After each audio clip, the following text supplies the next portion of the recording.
Hello everyone, my name is Ramses Miki-Hanson and I am the president of the Regina Japanese Cultural Club.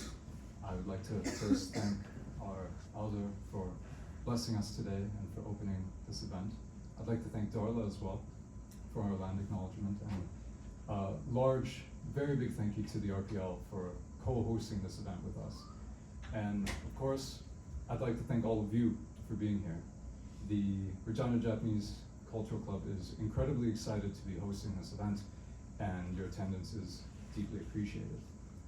As you know, we are hosting a reading with Art Miki. He will be having some readings and discussions from his latest book, Gaman. And just to give you a little bit of an idea of how this evening is going to go, Art will come up, do some readings. He will then sit down, I will rejoin him. I'll ask him some pointed questions. We'll put them on the stand, so to speak, and then we'll open it up to Q&A. Afterwards, we will just kind of have open time where Art will be around. He can talk, he can sign books, and make himself otherwise available for you. If you don't know who Art is, he is the former president of the National Association of Japanese Canadians, who in that role achieved Redress in 1988. He was the member from the community who signed the Redress agreement with Prime Minister Mulroney at that time. But his roles have taken him far beyond that. He's been an educator for basically his entire life. He was a teacher, school principal. He was the president of the Manitoba Japanese Cultural Association. He was the director of the Canadian Race Relations Foundation. He has quite a long list of achievements. I would be up here all night, but of course, you're not here to listen to me. So without further ado, would you please join me in welcoming to the stage my great uncle, Mr. Art Miki.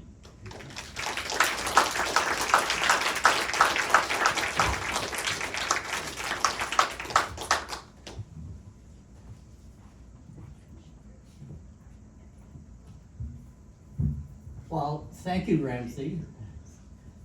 Thank you for your invitation to come to Regina.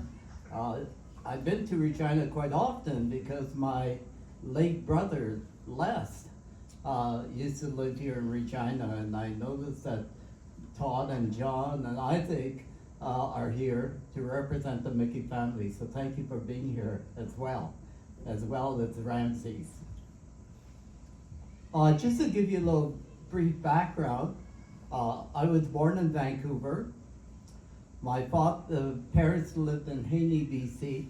During the war, they were uprooted, and we ended up in Manitoba on sugar beet farms, because that was one of the options for Japanese Canadians. Rather than going into internment camp, they were able to go onto a sugar beet farm. And the reason why my parents and grandparents took that option is because my mother was pregnant at the time, and she didn't want to be separated from her husband or the family. And to go into internment camp, very often the families are separated. And so they decided to go to Manitoba to be kept together as a family. So that's a brief background. What I would like to do this evening, though, is to share some excerpts from the book, and then Ramsey and I will have a discussion about the book, and then we'll have a Q&A after. So I'm going to begin by reading a part where I was a kid. No, I shouldn't say I was a kid, I was already older. And it was just after high school. The kids I grew up with, we came from a very poor area, and very few of them even went to high school or finished high school, and certainly they didn't go on to university. But anyways, I'd like to just share parts of it, and then after graduating from Daniel McIntyre Collegiate, I worked as an office clerk at the Board of Grain Commissioners, a job I did not find challenging in the least. One day in my third year on the job, my boss, Alan Melrose, who was in his 60s and looking forward to retirement, called me over and said, "I'd like to give you some advice, Art. I think you're much too smart to be working on a job like this. Do you want to end up like me?" It was a constructive comment from an individual such as Alan, who had sincere interest in my potential, that prompted me to assess my future and spurred me on to make better use of my abilities. With the advice he had given me, I decided to go to university and further my education. After resigning from the board, I enrolled at the Faculty of Engineering at the University of Manitoba in 1959. At the time, French and another second language was a requirement for entry into the faculties of science or arts, and thus limited my choice of faculties. I didn't have either, that's why. I decided that engineering was my best option because it did not require a second language, and education and training allowed for direct entry into employment. Of all the friends in my neighborhood, I was the first one to go to university. After failing a few courses and realizing that I may have made the wrong choice, I decided to take a year off to reassess whether to return to engineering or consider a new path. In the summer of 1969, by chance, I ran into Ralph Pryor, a high school friend whom I had not seen since we graduated. He had been working as a traveling salesperson in British Columbia and decided to return to Manitoba to train as a teacher. Ralph invited me along since he was on his way to enroll at the Manitoba Teachers College. There we met Mr. Brisbane, the principal, who outlined the subsidies that the province was offering to students to attend college because of the shortage of teachers in Manitoba. I sat listening and thinking, that's a pretty good deal. The cost of attending teachers college is far less than that of engineering. Also, it was a one-year program. The lower cost of tuition and strong job prospects after graduation appealed to me and convinced me to register with Ralph. In 1961, I was on my way to becoming a teacher. And I share this because it was by chance that I met Ralph and I entered into the teaching profession, the one that I found to be the most rewarding. And so it's that by chance in life that changed my direction. And it certainly was a great advantage to me to do so. I'm going to read another part.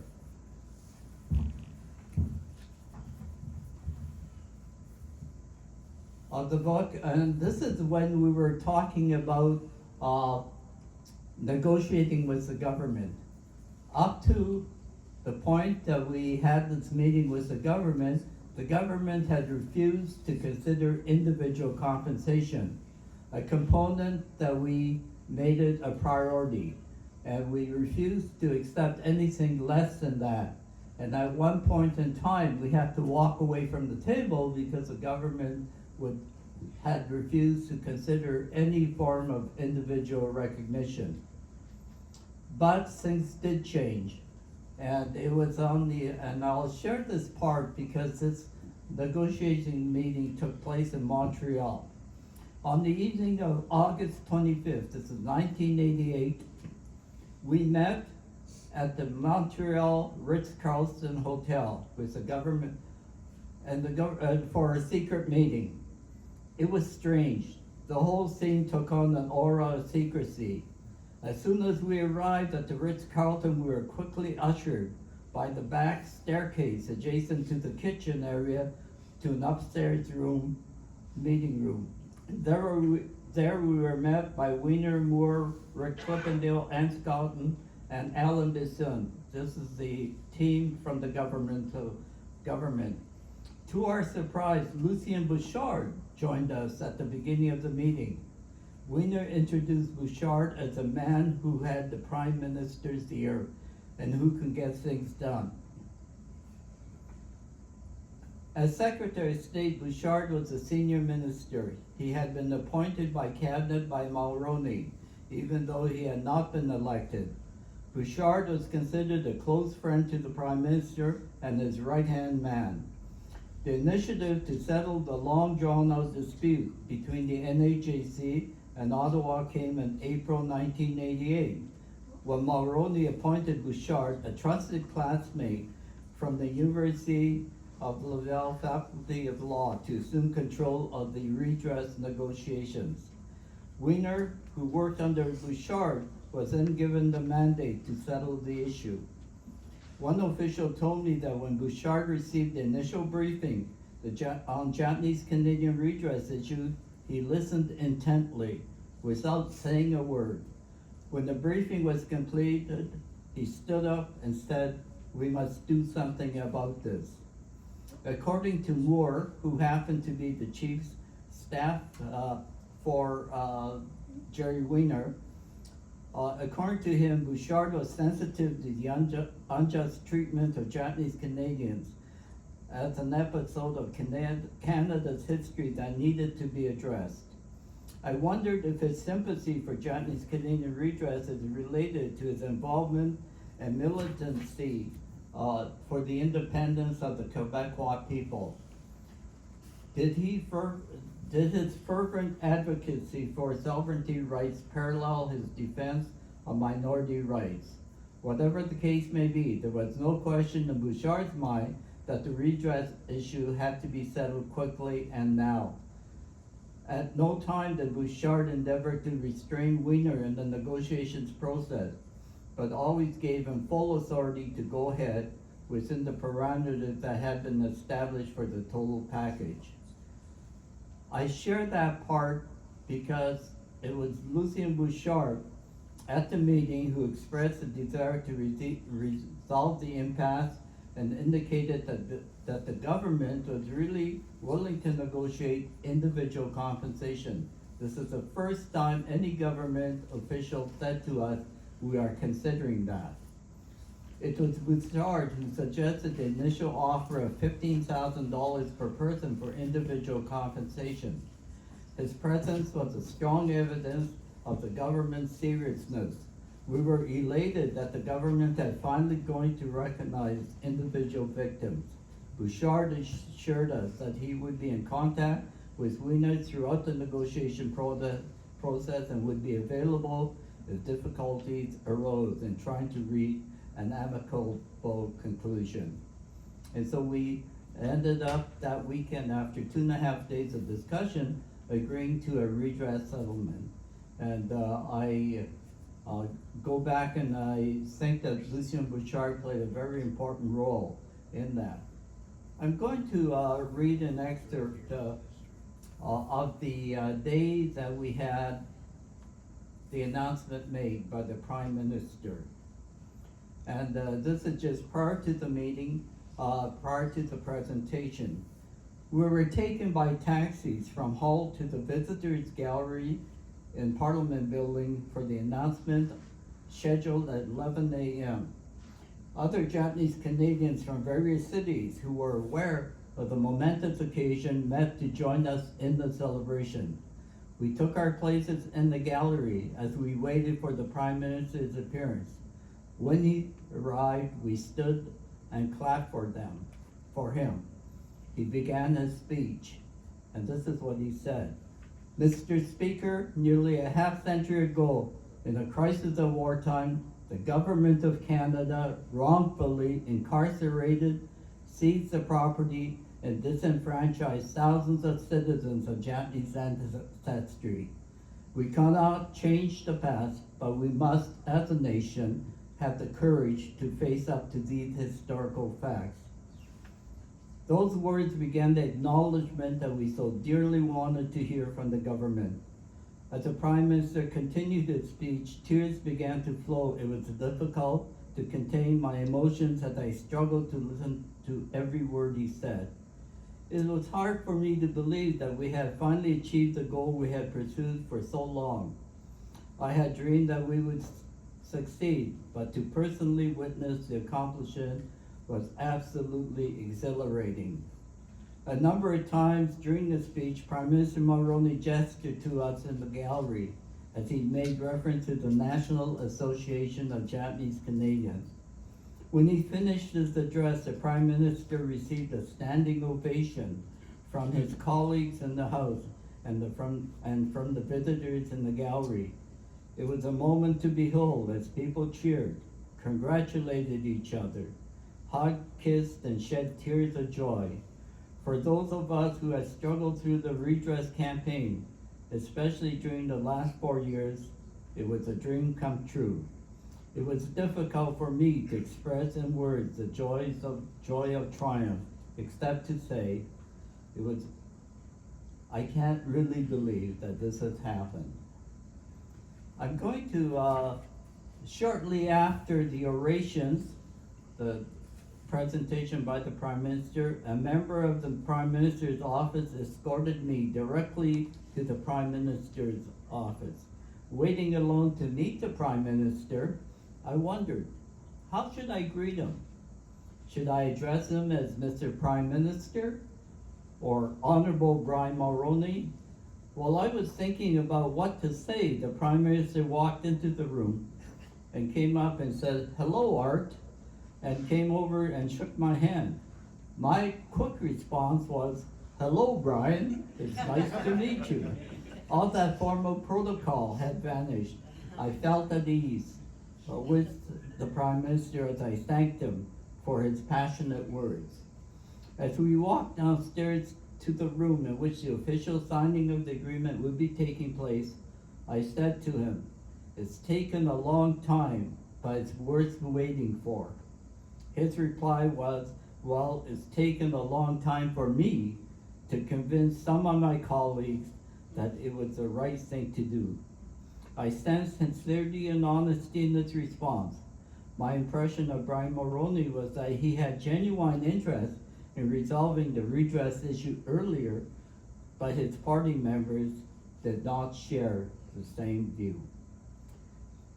And so that sort of gives you the feeling that the Prime Minister had quite a big role to play in having this issue resolved. And I know when he passed away, I listened to all the accolades of his interest in human rights, and now I can certainly see why resolving the redress issue was quite important for him as well. At this point, I'm going to ask Ramses to join me, and maybe we can talk. Ramses.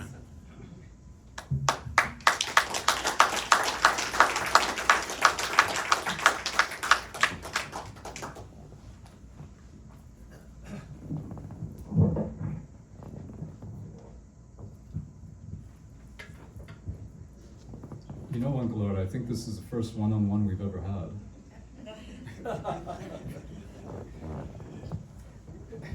One question from your book that struck me. So, the first language that you learned with your siblings, my grandpa too, was Japanese. So why don't I speak any Japanese? Why'd I have to go all the way to Japan to learn Japanese? Well, I have to admit, Ramses, we may have understood Japanese because I had my grandparents living with us, and they could only speak Japanese, so in order to communicate. But I didn't really learn the language that well to be able to speak. And as a result, it wasn't carried on. My parents are both born in Canada, by the way. And so they never spoke in Japanese to us. So I can never remember them ever saying any word in Japanese to us, except maybe baka or something like that. That's the only thing. So as a result, it didn't carry on. So in a way, it's our fault that we didn't carry on. So as a result, you guys didn't learn it. Although I have to say that my grandson and granddaughter did take Japanese in Winnipeg. And so they know more Japanese than I do, which is great to know. Well, and then when you were all moved to Manitoba, was it the first school you guys were in? It was a French school. Yes, when we were put on the sugar beet farm, it was in St. Agathe, Manitoba. For those people who know Manitoba, it's about 40 miles south of Winnipeg, and it's a French-Canadian community. And so the school was taught in French. Everyone spoke French. In fact, they didn't speak English in the community at all. And so as a result, when I went to school for the first 2 years, it was in French. It had its drawbacks because when we moved to Winnipeg and I entered the Winnipeg school, they found out that I couldn't even read English. And so they put me back a year. So that was in grade 2. So how's your French? Terrible. I took a little bit of French when I became Canadian citizenship judge because we had to do part of the oath in French. So I had to learn a little bit of French, but certainly after I left, I can't even do that. So, kind of going back to, well, a Japanese word at least, you titled the book Gaman, which means perseverance, endurance. So why did you specifically choose that word for the title of your book? Well, I think for us, when we got involved in the Redress settlement, it was quite a struggle. First of all, we had to even convince our own community, Japanese Canadians, that it was the thing to do. In fact, we had more people saying to us, don't bother, don't do that. All you're going to do is bring a bad name to our community. People are going to be racist against us if you do that. You're going to bring attention. And so we had a lot of negative backlash from our own community. And so we decided, and people on the NAJC felt that because it was a human rights issue, it was a violation, that we had an obligation to certainly bring it out. And so we had to develop a campaign to try to convince our people. And the way it helped us is the Canadian media was very supportive. Every place where we have stories about the Japanese Canadians, they were supportive of what we were trying to do. And so that helped, and I think that convinced even Japanese Canadians when other people are supporting us, why aren't they supporting us? So I think the attitude changed within about 2 years after we got into the campaign. And so that fear of backlash from the greater Canadian community or reciprocity in terms of racism, is that generally where it comes from? It's fear of backlash? Yeah, I think, I guess in the Japanese culture too, maybe it's partly cultural, but Japanese people don't want to ask for things, like especially if you're seeking compensation that's asking money from the government. And their biggest fear is, what will my neighbors say when they hear that we want money? It's taxpayers' dollars, it's that kind of attitude. And so there is that resistance towards asking for things. And I remember the minister who was dealing with us, he said to us, he said, you know what, I've talked to all these people in your community and they don't want money, they don't want compensation. And I said to them, how did you find that out? He said, well, I asked them. I said to them, if you know Japanese culture, if you ask someone something, they're not going to tell you they want something. And I was relating the experience when I used to go to church bazaars and so on, when they had dainties and teas and people would come by to give you tea. First reaction of a Japanese Canadian is, no, that's okay, I don't want it. You go back second time, they'll say, oh, no. Go back the third time, they'll take it. It's that kind of cultural thing that even the non-Japanese don't understand. And I was trying to convince the ministers that you don't just ask them once, do you want money? They'll let you know for sure, even if they want it. So it's one of those situations where there's a cultural aspect to it. So. In your book, you talk about how a lot of maybe the main driving force in the NAJC was the Sansei, the third generation, that being your generation, who were Not Issei, not the first, straight from Japan. So did you find that it was a lot of the older generations who had that reluctance to engage in the fight? Right, I think it was the first generation, the people who came from Japan, they're called Issei, and they were the most reluctant to support us. And partly it's because they, I think, felt not an obligation, but at least a feeling that this country accepted them, so why would they be doing something to irk the government in a way? And it's just like during the internment, it was the seniors in our community who told our people, don't fight back, listen to them, go into the internment camp. That's the way you show that you respect the government, by listening to them. So that was kind of the attitude that existed at the time. And so, in a way, that's part of the reason I think that the first generation people didn't. The second generation, they facilitated. Some were supportive, others weren't. And they had this difficulty because they had their Issei parents who likely are telling them, no, don't do it. And you have other people, the kids saying, yes, go ahead. You have that, whereas the third generation people are basically Canadians in their thinking. And so many of our supporters who felt human rights issues as being a big priority in our community, there were a number of lawyers who came on and supported. They were all Sansei. So you have a generational difference in attitudes. So what did your parents tell you? Well, my mother was extremely supportive, but she was sort of unique in a way. She didn't put up with any grudge. Most Nisei women are fairly quiet. They listen to their husbands, and so they're not that reactive, whereas my mother was the opposite. If she didn't see something was right, she would just mention it. Didn't matter who the person. And I remember my brothers having problems in school. And I'll share the story with Todd, since that was his father. But when he was young, he had long hair. And he went to school, and no one else had long hair at the time. And so the principal dragged him into the office. He says, you have to get a haircut. Gotta get your haircut. And so the principal gave him $10, get a haircut. Well, he comes back the next day, still got long hair, and he never gets his haircut.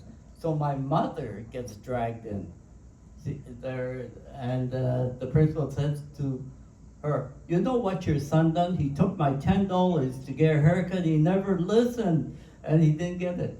And my mother said to him, you know what? You're talking to a 14-year-old boy.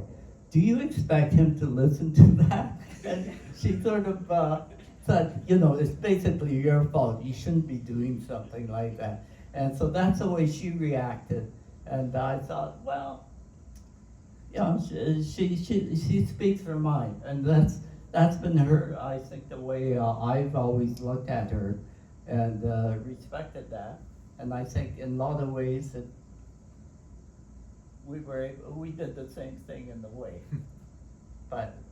And my brother Roy was the same way too, so. But my poor mom, she spent a lot of time in the principal's office trying to pull us out of the problem. But not because of you, right? No, well, just one time. Speaking of what your parents told you, one of the things you often hear in the Japanese Canadian community is, my family went through internment or what have you, and no one ever told us anything. I never heard stories, that sort of thing. You were the oldest of your siblings at the time of internment and moving out to Manitoba and everything like that. What was your understanding of it, and what did you ask your parents? Did they tell you what was going on? Well, I think I first learned a lot about what happened. I mean, we knew that we were moved from the West Coast. We didn't know why or under what circumstances. And I began to find this out when I was an adult, actually, when I was around 20, and I became a teacher, and I began to take more interest in my background. So I joined a national organization that was doing a celebration of 100 years in Canada. And there was a lot of talk about historic, what happened to people. And that's when I got interested in terms of what happened to our Japanese Canadians. And when I got involved with the organization in 1984, there's some research studies done. And for those people who may not know, during the war, any information about the war is not available publicly for 35 years. After that period of time, the archives allows people to begin to look at the information. And what we found out once the archives were open, that the whole internment was unnecessary because both the RCMP and the Canadian Army had recommended to Cabinet that there was no need to remove people. But Cabinet ignored it because there was a lot of pressure from BC politicians to get rid of the Japanese, and for the fear that they were taking over the fishing industry and the farming industry. It was an economic reason. And so the government went with the provincial government's recommendation to remove the Japanese. And I have to say to you, that was just acknowledged just recently in 2022 when the BC government recognized what role they had played, and they have apologized to our community and have offered some form of restitution. But that was the whole situation, is that, well, I guess it was the government fault that this happened, and there was no need to remove people. And so people's lives are just basically destroyed.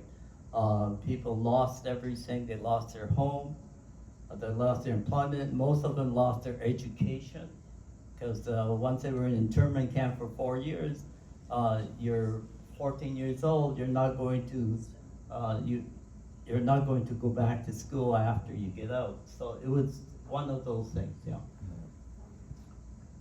So I think it was in chapter 3 or so, you had mentioned coming across the Japanese Canadian a photo exhibition, and that was a moment when you sort of started to realize, like, was that a turning moment when you realized that you wanted to fight for this, or? Well, it wasn't a turning moment in terms of I want to fight for it, but that's the time that I got exposed to it.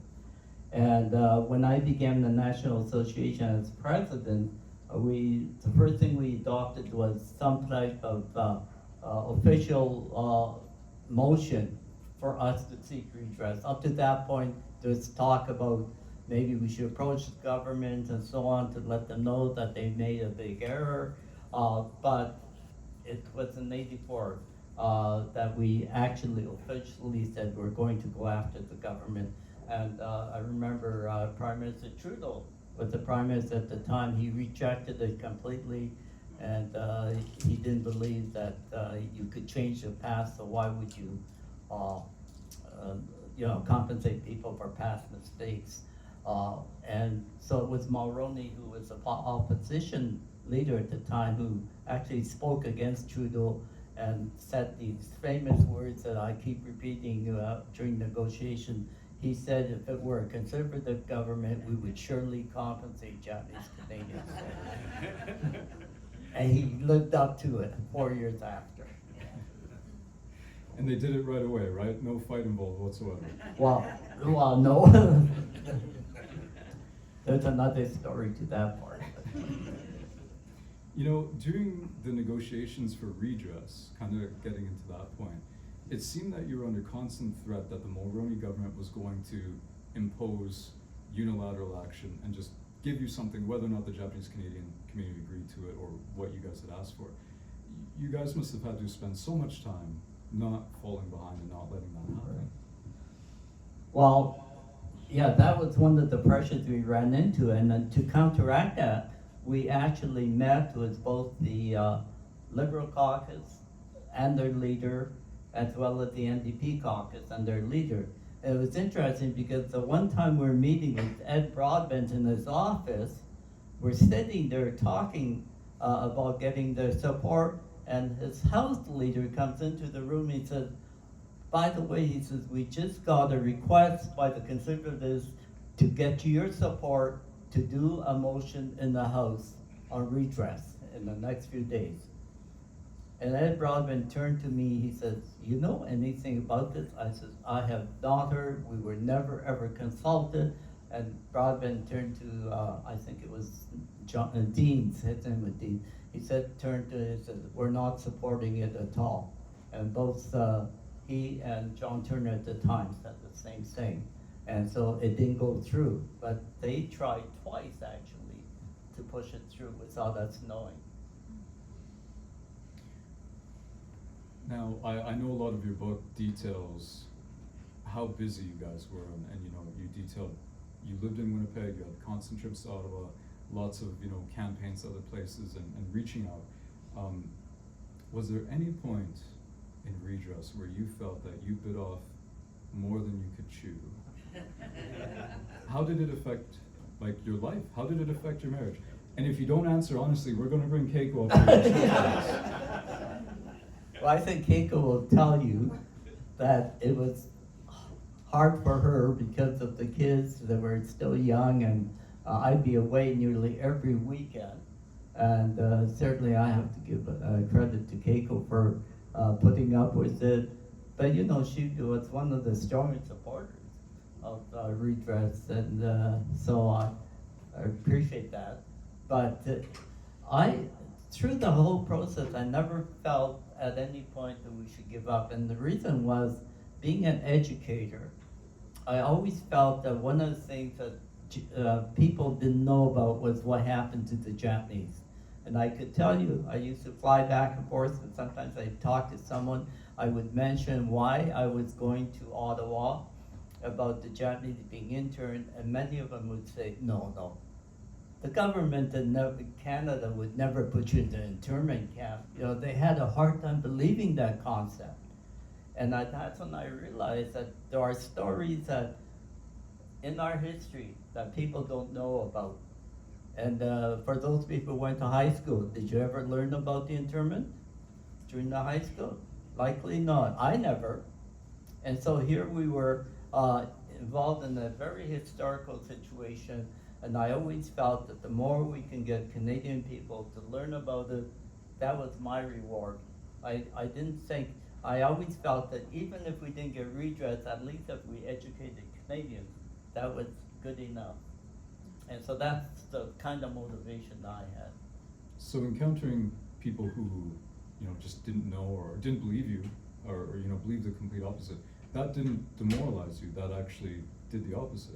No, I think it stimulated me to talk about it more.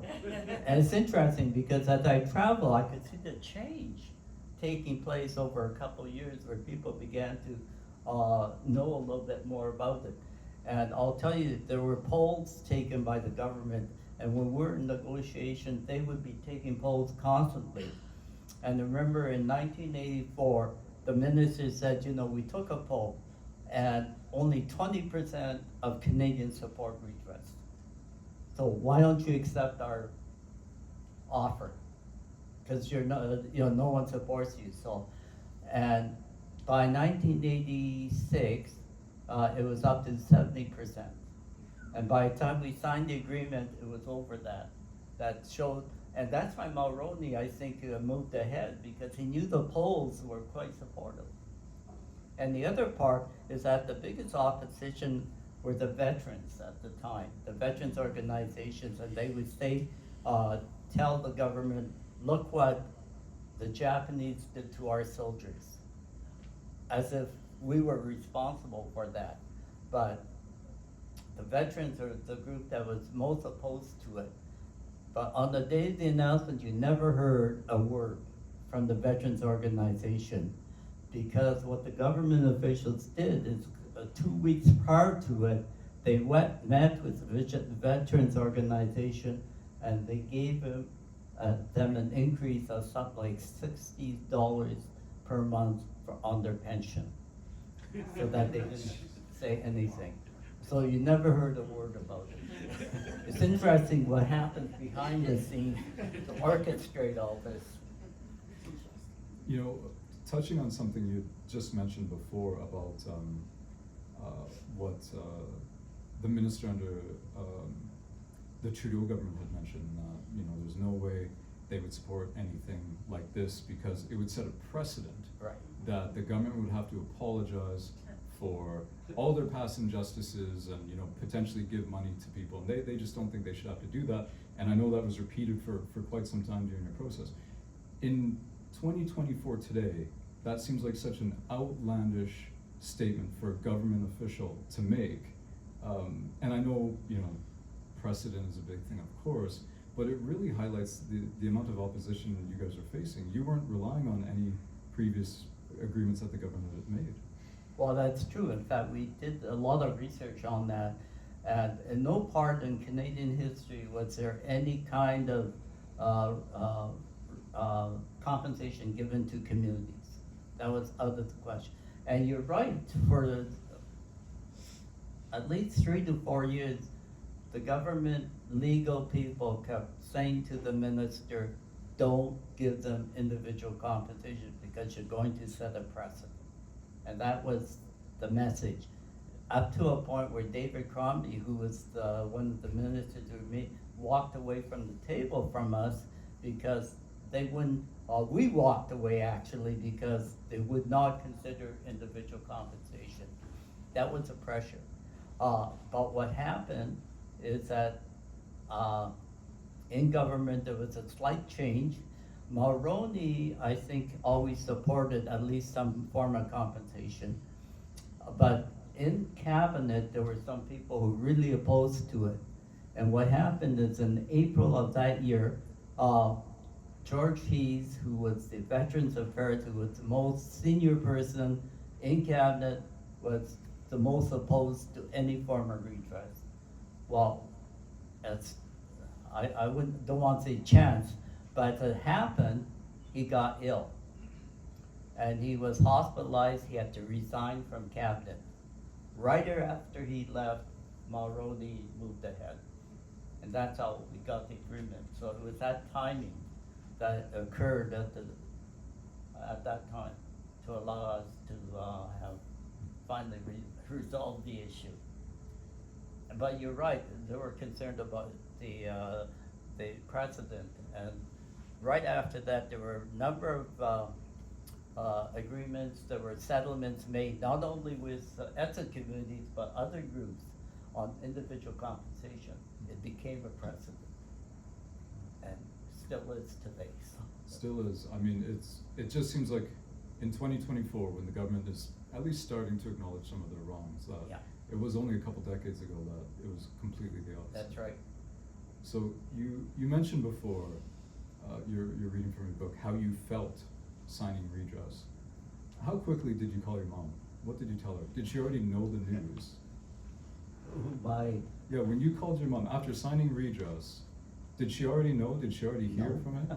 How excited was she? Well, I'll tell you, once we made the agreement, we left the meeting with a commitment that we would not tell anybody. And the reason for that is because only 4 people knew about the settlement. That was the Prime Minister, the Deputy Prime Minister, Lucien Bouchard, and the Minister for Multiculturalism. They're the 4 cabinet people who only knew. And Mulroney asked that we keep it a secret until they can convince their cabinet to support it. So they needed time to talk to all of them. And so my mother, who's always asking me every time I come back, is it over? I said to her, no, we're still negotiating. Even though I knew that we had a settlement, I told her, no, we didn't get it, we're still working on it. Because I knew if I told her, the whole city would know right away. And so, I know many of us, I told Keiko naturally, she wouldn't tell everyone, but at least my mother, I know that she'd have a hard time keeping it quiet. So. I could imagine why. Yeah. You know, that actually, it makes me think of a story that my mom had told me a while back. Todd, you may know this story as well, that when Redress was signed, and you know, when the agreement was signed, and word got out that my mom and her siblings were at home, and the phone rings, and the parents weren't home, and I think my mom or maybe Uncle Todd picked up, and you know, hello, it's a reporter from CBC who want to talk to Leslie Miki, and he's not home, and they hang up, and then it rings again, and then it rings again, and it rings again, and it rings again, until finally they're home, and it was just nonstop off the hook. But I could only imagine how busy your phone would have been at that time. Well, I was going to follow up on one of the things that about keeping it a secret. I came home right after that meeting. About 10:30 at night, I get a door knock, and I open. It's a CBC reporter, and she said, "I understand you were meeting. It's supposed to be a secret." And I said, "Oh, how did you find out?" She says, "Well," she said, "I phoned your house before, and my wife answered, and she said, well, he's busy, he's in Montreal or something for me." And then she phoned the minister's office, and they said, "Oh, he's busy, he's in Montreal." So she put it together, thinking that there was this meeting. So she came at 10:30 at night. I said, "Well, we're still talking," even though I had to say, "We're still talking about the issue." The next morning, I phoned the minister to say, "You know what, I got sort of waylaid by a CBC reporter, and I have to tell them something, because I had promised we wouldn't mention it at all." And he said, "I've already heard the news, and you didn't say anything that was damaging, so that was okay." But it's that kind of thing. You know, in this part of your book, you know, once you've signed the redress and everything, as a Gose, as a fifth generation Japanese Canadian, you know, in this day and age, I know that the Japanese Canadian community didn't do anything wrong. When you signed the redress in your book, you had mentioned that you felt that, you know, the guilt, the shame had kind of been lifted off your shoulders. Did you feel that there was, what kind of guilt was that? What exactly were you carrying? I don't think it was myself as much as what I heard from some of the people, especially the older members of our community. Many of them thought that they had done something wrong for them to be treated the way they were. They lost their property and all those things, and they felt guilt that they must have done something wrong. Why would the government treat me this way if I didn't do anything wrong? So there was like guilt that maybe somehow they were responsible for it. And so that was the guilt that was lifted when the government said, "No, we made the mistake." And that was a big lift for a lot of them. And many of them said to me, "You know what, I finally feel as if I'm accepted, or I finally feel that I'm a real Canadian." There was that kind of feeling that they weren't as valued as citizens because of the war and what they were, perhaps that they had some role to play in it. You must have heard a lot of heartbreaking stories going from community to Quite a bit, yes. I remember one from Calgary. It was just after the one of our press conferences, and she phoned me Sunday morning, and she said, "You know what, I support what you're doing." And she went on to tell me her story. She said, "You know, I had three sisters, or two sisters and herself." And she said, "My parents were interned. My parents were very young at the time, and she had never been separated from her husband. And then they were interned, and she was put into internment camp, and they took away the husband." And she said, "My mother just could not handle it. In fact, within a year or two of that, she ended up in a mental institution."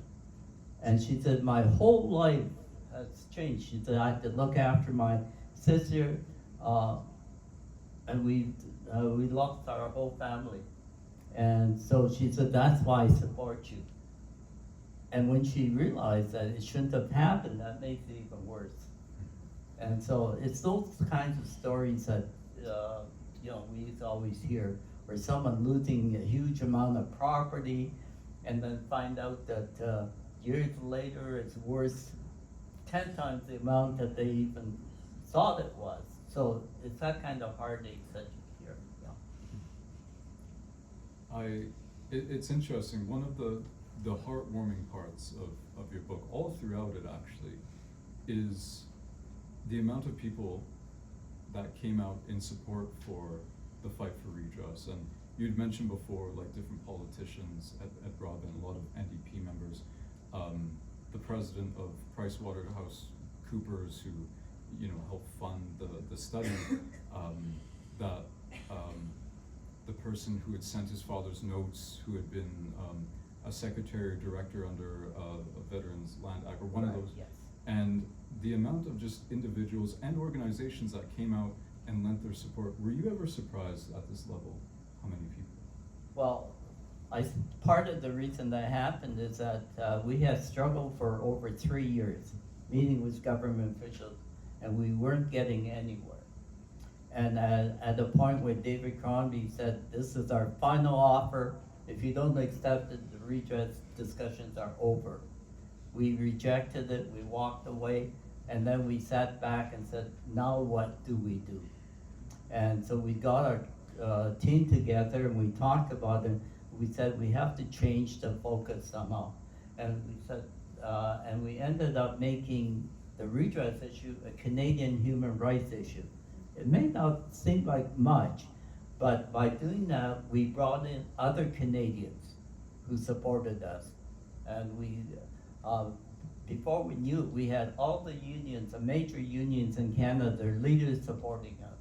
We had all the churches in Canada who backed us. We had a lot of civil liberties groups that were doing that. We had individual politicians, many writers in our community, Margaret Atwood, and all of those people, Pierre Burton, they all signed on. So we had this whole coalition of non-Canadians who were supporting us. And I think that really helped our community to know that there were a lot of other people who supported the idea of redress.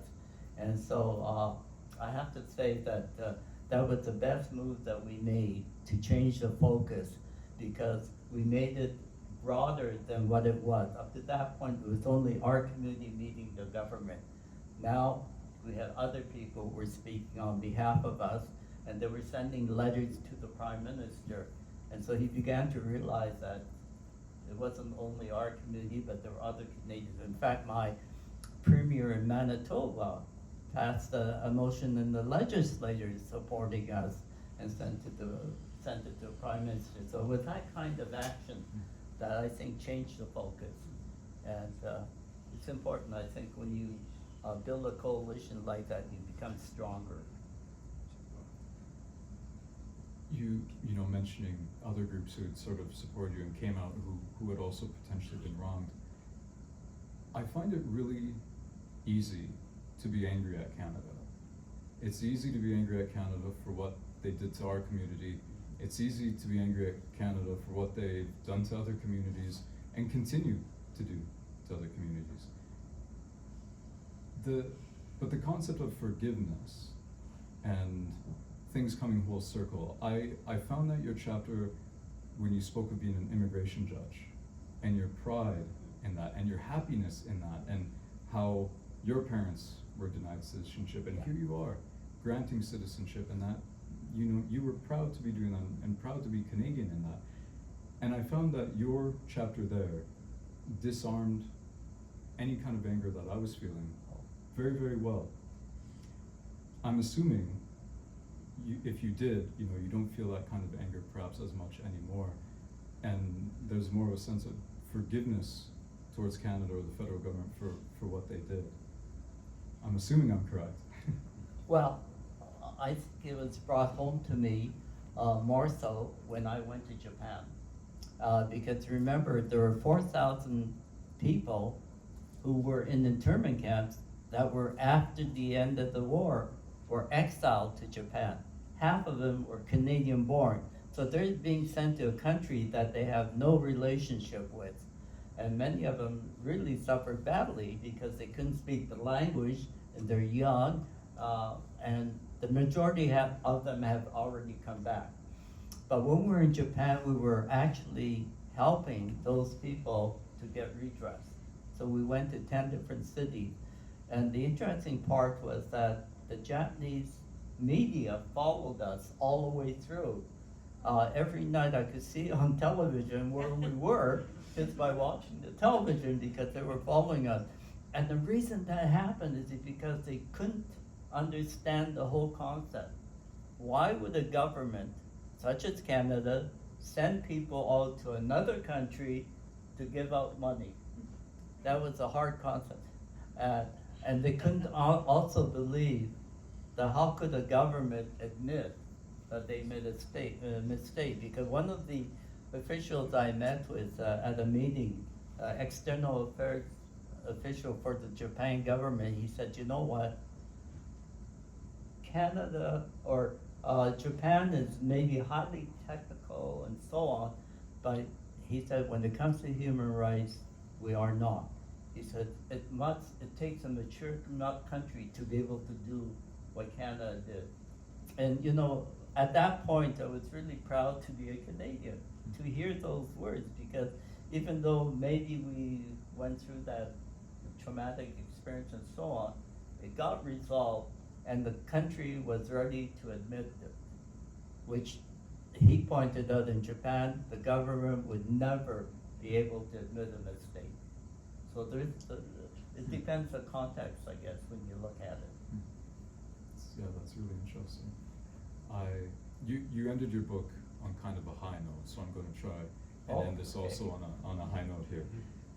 The internment and the redress are the nexus and the legacy of the Japanese Canadian community. What kind of message would you want to give to us going forward? That's a tough question. I thought it'd be easy. Well, I think it's important for us and yourself to be proud of who you are, because there was a time in our history where people in my community were not proud. They didn't even want to admit that they were Japanese because of the racism that was directed towards them. And so I think that today we should be proud of who we are, our background, and also appreciate other people's backgrounds as well and their experiences. Well, thank you, Art. Those are all the questions I had. So I think now would be a good time to open it up for Q&A with the audience. I don't want to hog all the time here, of course.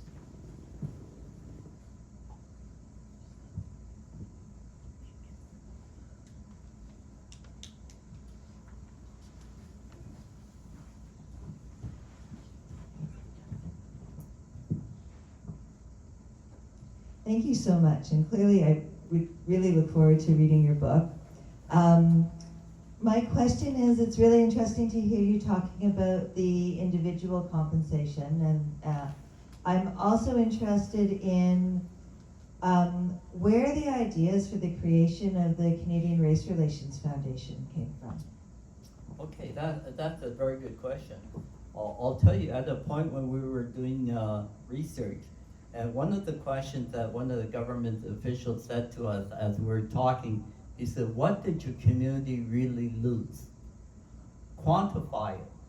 Well, you know what? We didn't have any records at all. We couldn't quantify it. So that's when we decided to do an economic loss study. And we were fortunate to get Price Waterhouse to actually help us on that. But at that point in time, people in our community, especially our team, said, you know what? We need to have an organization in this country that could support other minority groups when they're having issues, because we found out that we had difficulty. We're trying to raise funds to do the study, and we went to the government and they laughed at us saying, why would we fund a study that you'll use against us? which is logical. And so we knew that we didn't have any place to turn to. And so when we developed the proposal, we said we should build in a Canadian foundation that could help other people. And we even made a point that it would be an open foundation that the government would look after, but that with no obligation that Japanese Canadians had to have control of it. It was, and so that's how the Canadian Rights Relations Foundation came into being. Thank you.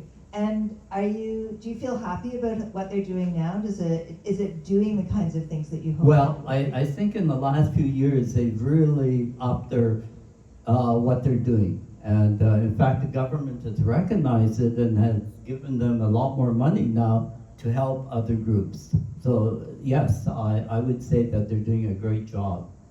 And it's part of our legacy too, which is important to remember. Hello. Hi. So if my history is correct, United States also interned Japanese Americans. Yes. Do you know if there was a parallel experience that happened in terms of compensation, or was the Canadian experience very unique?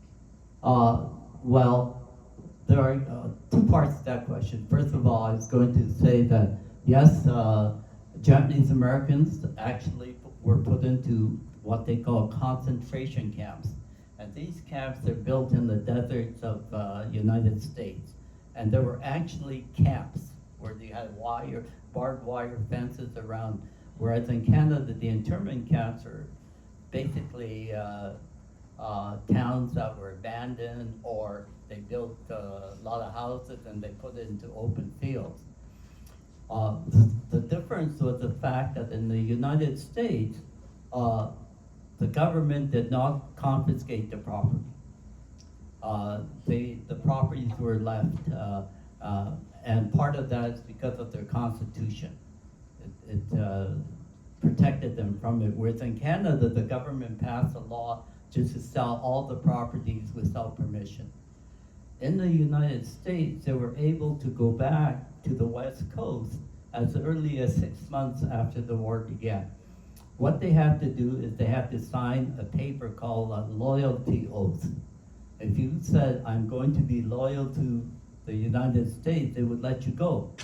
Many of them actually signed the oath and they joined the army to show their loyalty. And in fact, there was a famous battalion, 442, in the United States that was made up of all Japanese Americans. So in essence, they were able to go back a lot sooner. In Canada, Japanese Canadians were not allowed to go back to the West Coast until 1949, 4 years after the war ended. And that was because the BC government refused to allow them to come back. And because the War Measures Act was supposed to be during the course of the war, but they extended the powers of it until 1949, and the province of British Columbia was pressing it. And they didn't want the Japanese back because the initial intent was to get rid of them. And so why would you allow them back? So those are the differences. The positive part, our redress settlement was dealt with within 2 years. Anyone who applied received their compensation within 2 years. Whereas in the United States, they have to appropriate monies every year. So they start with the oldest, and it took close to 20 years before the final person received it. Because every year the government would appropriate so much funds, that was used, gotta go the following year. Whereas in Canada, all the money was set aside at one time. So those are the differences between American and Canadian. And I have to say the Canadian people were treated worse because they lost property and they couldn't go back for a longer period of time. Did the American government deport any of their citizens to Japan? No, they couldn't. No. If you're a citizen, see, in Canada, we weren't considered citizens. We didn't even have the right to vote in 1942. Japanese Canadians, regardless of whether you were born here or not, did not have the right to vote. And so it also prevented Japanese Canadians from entering professions. Like you couldn't be a doctor, you couldn't be a teacher even. And, because you had to be registered with the province, and the only people who could get registered were the voters. So you had to be on the voters list, and because we weren't on the list, you couldn't even enter professions or work for the government. In the United States, the Constitution protected them. So that's a big difference, yeah. Do we have any other questions out there? Oh.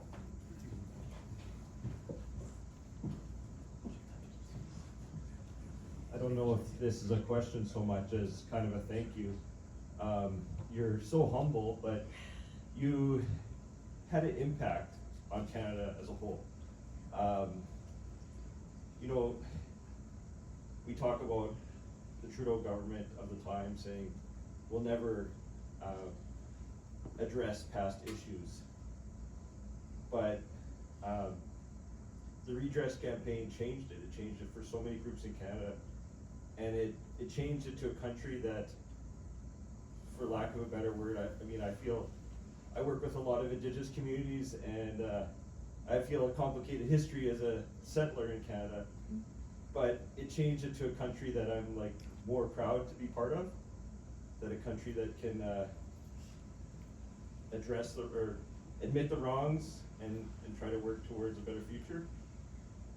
I think that Canada owes a large debt to you and the Japanese community for doing that, and that's heroes' work.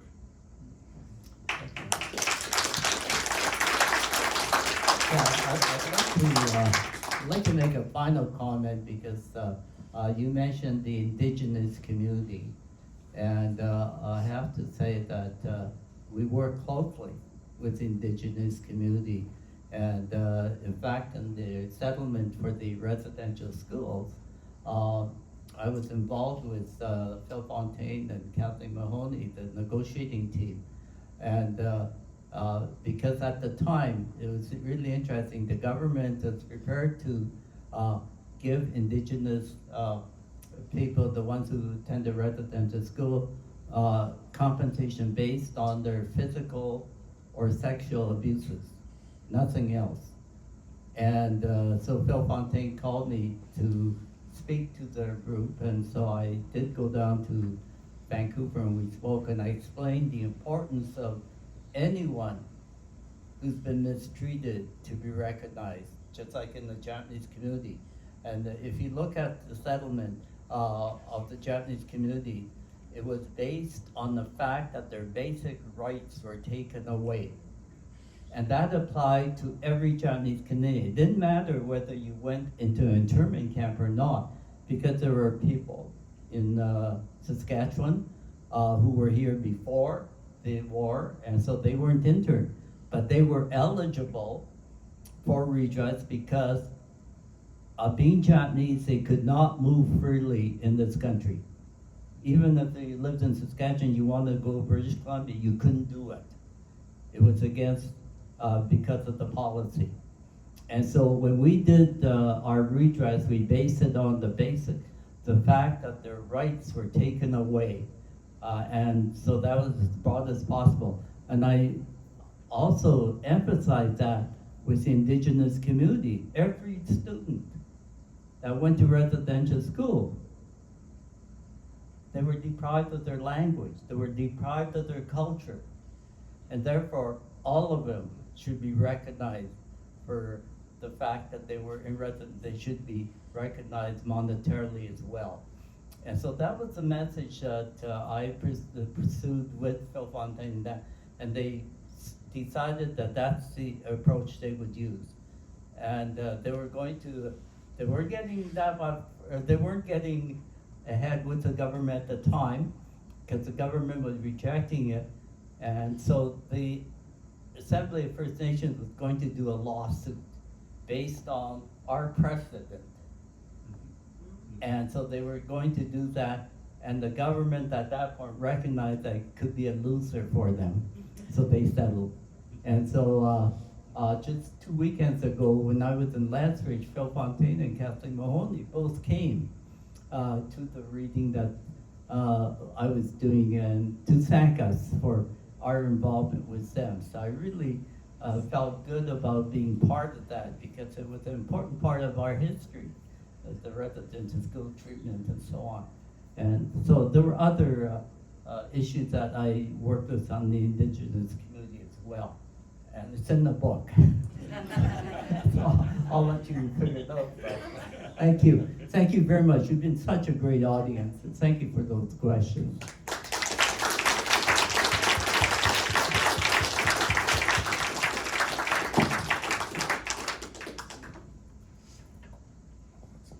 Okay, so that is it for questions, but that's not the end of everything. There is a reception to follow as well.